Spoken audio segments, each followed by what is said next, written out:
Number 1, try to keep your weight more towards the heel of your hands. Oftentimes people over-rely on their fingers for balancing and really grip into the floor. This makes handstands way more physical and less balance-based. And it also leads to really sore forearms and wrists from all that over-gripping.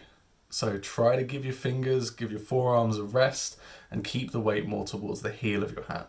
Number 2, push tall and push hard.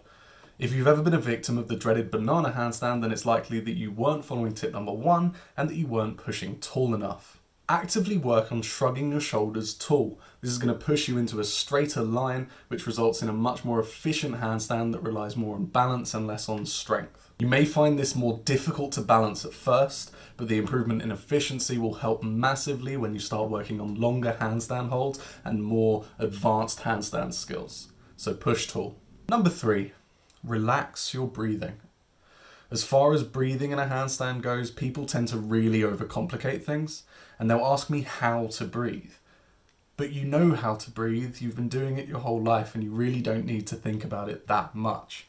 When you first work on handstands, the chances are they're going to be quite physically difficult, and you're going to end up naturally just holding your breath. The same way you might naturally hold your breath when doing a plank or when doing push-ups for the first time, because they're quite difficult and you're really straining. But what you want to do as you progress is work on just consciously reminding yourself to breathe, because it doesn't matter how you breathe, it just matters that you are breathing. Try and relax and breathe naturally. Your body knows how to breathe, so it will breathe naturally. There's no magical breathing rhythm that you can do that will fix your balance. Just get up there, remember to breathe, and try to relax, and you'll be fine. Number 4 is to rest more. A lot of the time when people are practicing their handstands, they'll kick up, they'll fall down, and they'll immediately kick back up again, not realizing that their forearms, their shoulders, and their traps are getting progressively more fatigued. When you're practicing your handstands, it's really a balancing act between how warmed up you are and how fatigued you are. As you spend time working on your handstands, your balance will improve. 10 minutes into your practice, you'll be balancing more consistently than you were when you first started.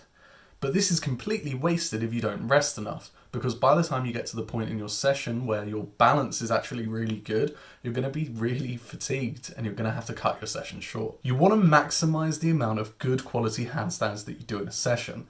So maybe going all out right at the beginning and not resting enough might not be the best approach.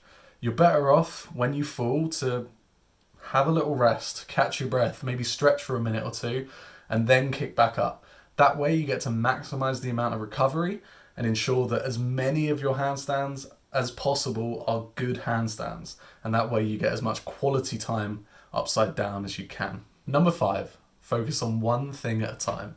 There are a lot of cues that go into a good handstand, and it can be a lot to take in all at once. If you're upside down, struggling to balance, it's almost impossible to remember to push tall, keep the weight on the heels of your hands, keep your glutes and legs tensed, point your toes, breathe naturally, have a posterior pelvic tilt, look in the right spot, keep a proper cambered hand position, externally rotate your shoulders, protract your scapula, and anything else I might be forgetting at the moment. Take one cue and work on it.